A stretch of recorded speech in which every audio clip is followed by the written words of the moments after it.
get so mad, there's no controlling me. My thoughts get so bad, I'm like, oh God, here goes. I lost all feeling from my head to my toes. You said some shit that I can't let go, so just stay tuned for the rest of the show. Welcome to a very, very special episode of What If. I am joined by the lovely Rachel Hunt at the superlative venue of Lord's Cricket Ground, which means it can only be one event. It's the Peerless annual AV showcase, and it's absolutely buzzing. You can probably hear some of the background noise. It is a steady flow, and it's really nice to see so many people out, and the sun is out, so it's absolutely glorious. It seems to be that they always get the weather, don't you think, Rachel? I think so. Actually, last year it was pretty good, wasn't it? And I think today is going to be a scorcher. It is going to be, yeah. It's really nice. So, really good to see everybody, and thank you so much. This is a new addition for the Peerless show. So, for the showcase, having a studio, and I'm delighted to have been allowed to take over their little podcast area for a little while, and I'm trying to grab people and steal a bit of their time. So Rachel, thank you so much for joining me. Yes, well, it was a bit of a surprise. What brought you to the show today? Well, to see you lot. Well, obviously to see all the AV people that I know. It's a great place to meet everyone. There's always something going on, and they've got some really good things this afternoon. Yes, to see all the vendors, but especially networking. It's about the people, isn't it? Absolutely. Always. I think that's the one thing that always draws everybody into these shows and events wherever they may be. It's such a pull, and this show in particular seems to just be getting bigger every year, which is great. It's really nice. Really nice to see London kind of hosting. Obviously, the podcast is about issues around diversity and inclusivity. I've always had a bit of a particular focus on our industry, and it's great to see so many people and actually more women. So the Women's Council is here, which we both are involved in. But what I really wanted to speak to you about is something that's hit the news. In fact, it was in the news again yesterday. It's actually been, people probably don't realise, but it's actually been news since 2018, since the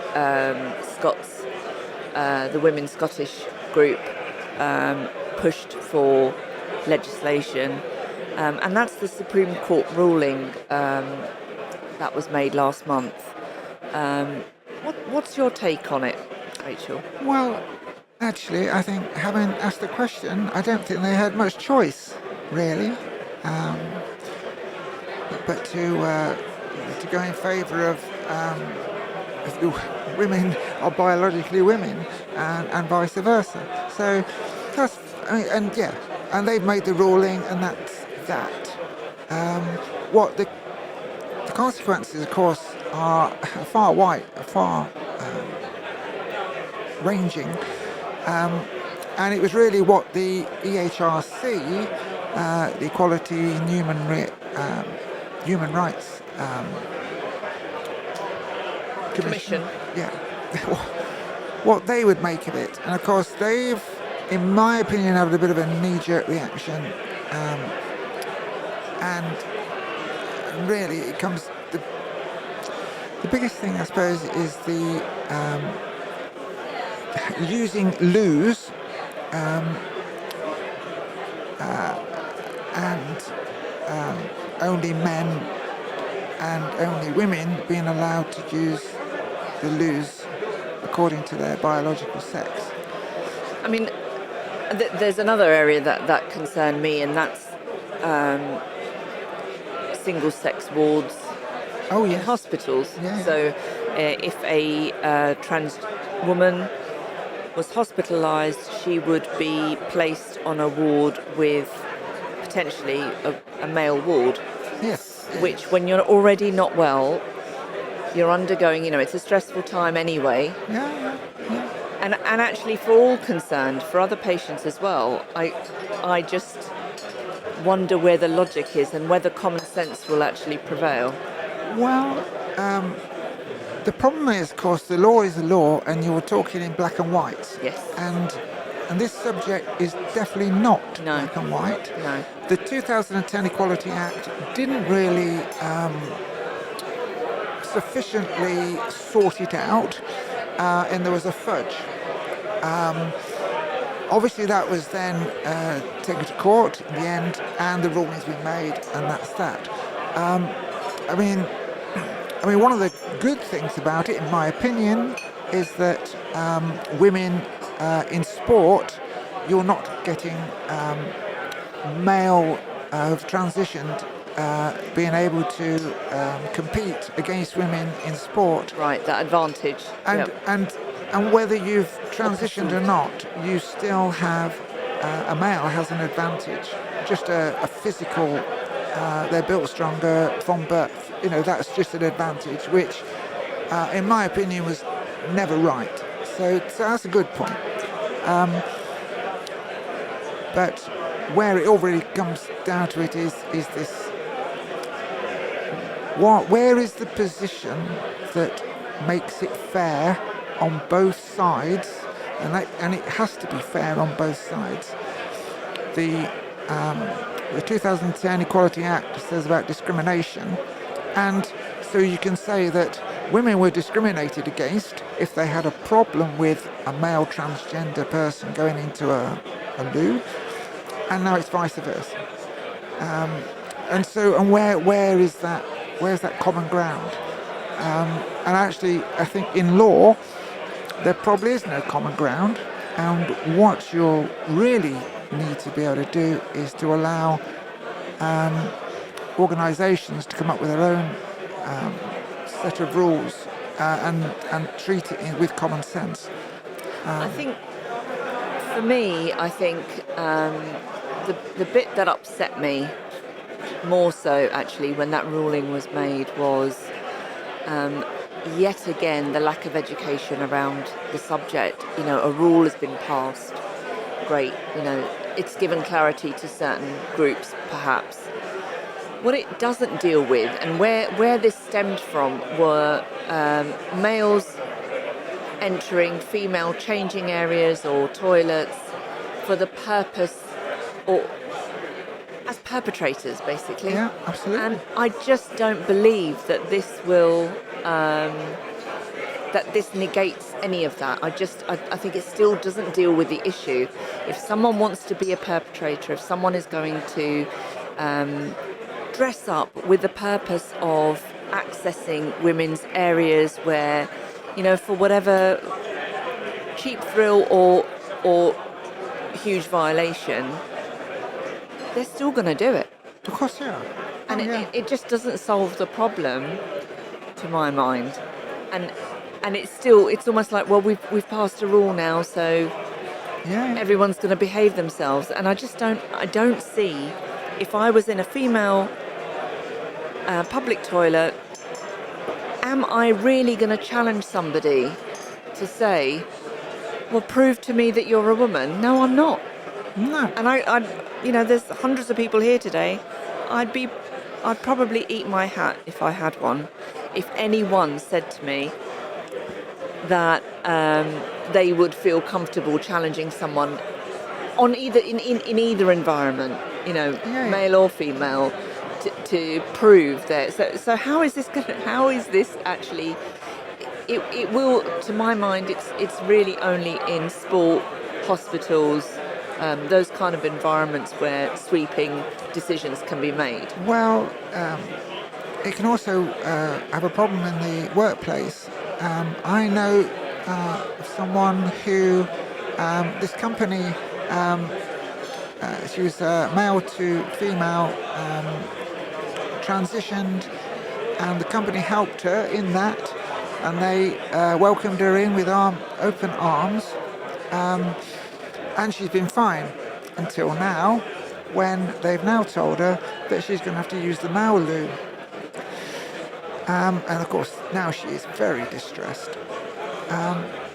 Now, where what the company could have done, and they've also said that they will actually build a new loo at some point, but they haven't said when, which will be neutral. But Funnily enough, if they came round my house, my loos, I've got 3 of them. They're all neutral, funnily enough. well, funny old thing. It always throws me that if you had somebody come to your home, have you got a separate toilet? If you've only got one toilet in your home, Yeah. do you only allow one gender to use it? Of course not. It's a biological need to use the toilet, use the facilities. Well, I think It drives me mad. yeah, under the Companies Act, I think you have to provide a male or female toilet. That's the way it's written, and so they've gone back to that stance. But it really, they don't have to do that. All they needed to do Well, you've was also to got talk. access issues, right? You've got disabled Oh, I know. Yeah. access required as well. And I have to say, I have seen a lot more, and I know that some buildings are just so old they can't be adapted. Yeah. Right? So there are all sorts of issues there with. So let's look at who is this supposed to guard against. So let's take the staff at this particular company. Yeah. Now, when this woman came out, she went round all the staff and said, "Look, I'm transitioning. Do you mind me using your loo?" And they all just were right behind her. The company was right behind her. Now, because of this ruling, they've just changed their mind. But why? What is the reason? What, other than causing lots of distress? It's not actually. They could have actually had another vote. They could have gone round the staff again, saying, "Well, is this okay?" It's a real lack of understanding, isn't it? Absolutely. And also, you've also got to remember that it's not against the law to use any loo by anyone. I'll tell you what, I've been to many a concert where the male toilet loo queue was way shorter and I've run in. Yes, and you've got to make the distinction between criminal law and civil law. Yeah. And the 2020 Equality Act, 2010 Equality Act comes under civil law. So actually, if somebody was in a loo and were caught out, male or female, that person, if they wanted to take them to court, would have to they'd have to go to tribunal. Now, how's that going to work? Nobody's ever going to do it. So actually, they've made the ruling. If everything stays the same and people don't react, then everything's fine. And the chances of anyone being taken to court are minimum, and everybody can just get on with it. But but there's been knee-jerk reaction through these rulings.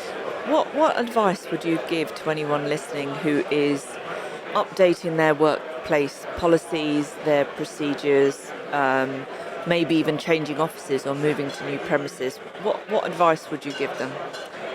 Well, I think because it's raised the question, they really need to look at whether there's ample facilities now, i.e. a neutral toilet, or just make a neutral toilet, but then use common sense and actually ask the people who are working there, are they comfortable for anyone trans? I mean, there may not be anybody trans there, so they haven't got a problem. I mean, But they might have a visitor. Well, they might do. Yeah. But So then they need a policy, and it just needs to be on common sense. Yeah. That's really the way I see it. Except, I mean, other than that, they're actually discriminating against anyone. Exactly, and they were very clear with the ruling that transgender people are still protected Absolutely. by law also. Yeah. And you can't discriminate, but I just think there's still a lack of education. It feels like we've gone backwards. Well, another upshot of this is people jumped on the bandwagon of sort of right-wing views, and obviously started off by the American presidential elections, which has moved very right-wing. And now, getting rid of DEI people, because there's something. There's a force rising against this DEI concept, but they've got the wrong concept. The correct concept of this is it improves companies because you've got a diverse workforce. Exactly, and it's well proven that the impact on bottom line and profitability, it's there for everyone to see. Absolutely. And that literally is in black and white. It is proven, yes. It's very fact based and well researched, and it's still shocking that people kind of it's almost like people's shoulders relax, like, oh, we don't have to do D&I anymore. Yeah. It's gone. But I mean, the pendulums do swing. They from do. side to side, and what I would hope for is that we sort of come back into the middle somewhere, which is sort of common sense approach, and just let people get on with living their lives and working at places in nice conditions, and everyone's happy and gets on with each other. And obviously we're at the home of cricket, and the ECB did make a ruling that only biological women will be allowed to play in women's cricket. Yeah. And other sports have also made similar rulings. I think we've had this discussion before, and we've both agreed. What do you feel about? Oh yeah, it's just biologically unfair because the male body's stronger. It was built that way. It was meant to do all the things it does. It's stronger. It's the muscle structure's just stronger, skeletal structure stronger, and that is such a big advantage. Yes. And it doesn't matter about what hormones one might take. It is still a big advantage. So yeah. So, what are you? God, we got a bit deep there. So, what are you looking forward to? I know you're attending some of the panels this afternoon. Yes, I shall be heckling. There are some great people actually on the panels this afternoon, so that's going to be good to see. I'm yet to walk around, but looking forward to catching up with people, and hopefully I'll get to see you all afternoon. Yes, absolutely. But one thing I just wanted to mention. Yes. So I've been looking into mental health things, which is really well-being. And it's Mental Health Week. And it is Mental Health Week, yes. And I just wanted to say that so there is a mental health continuum. And because we all roll in, roll out of different emotions, so we've all got anxiety, we all have stress, and it's just one of those things we all get on with, and actually it's just part of our lives, and it doesn't really cause any problems. When it starts to cause problems is if it's long-term or from short-term to medium-term, so i.e. if you're feeling low for over 2 weeks, then you need to start thinking about doing something. If that continues, go and see a doctor. That's your first port of call. Just go and see them. And there's the whole string of organisations to help after that. But just like many people go to the gym every day to muscle tone and build up strength and and go running and all that. And basically what you're doing, you're training your body to do something. Well, the good news is that you can train your mind to do things. And one of the ways of training your mind to become more motivated, etc., is to listen to the voice in your head, write all the negative things down on a piece of paper. Then, the next day, have a look at all those and replace those with positive thoughts. But they've got to be real. They've got to mean something to you. And then the next day after that, you do it again, but then you add gratitude to it. Okay. So add some gratitude to the positive thoughts and just keep doing it. And actually, what you're doing, you're training your brain to release neurotransmitters that makes you more motivated and makes you more or less stressful. Shifts the focus. And so, yeah, absolutely. But you've got to keep at it. It's hard work, but it will make a difference. Okay. I'm gonna start tomorrow. I'm not gonna say start today because I've left my notebook at home. Yeah. Maybe I'll pick up a nice Peerless one today. Check you out. I think you should. There's nothing like a bit of accountability for any of that, is there? Having somebody to actually be accountable.